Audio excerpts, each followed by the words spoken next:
Si kembar Rihanna dan Rihani berhasil ditangkap anggota Polda Metro Jaya setelah sekian lama menjadi buron karena penipuan reseller iPhone mencapai puluhan miliar rupiah.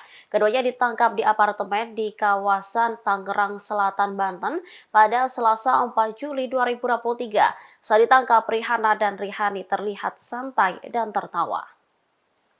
Penangkapan terhadap Rihanna dan Rihani telah dikonfirmasi oleh Direktur Reskrimum Polda Metro Jaya, Kombes Hengki Haryadi. Saat ditangkap, Rihanna dan Rihani kompak mengenakan jilbab putih.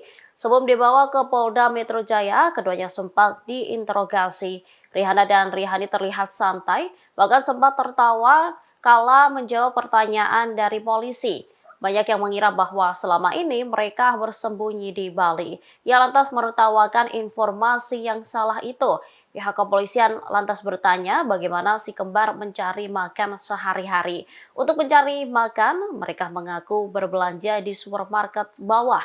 Saat ini Rihanna dan Rihani telah ditetapkan sebagai tersangka dalam kasus penipuan pre-order iPhone. Terus kalau makan turun ke bawah biasa normal. Ya tadi bilang itu. Saya makan cuma beli di bawah di supermarket.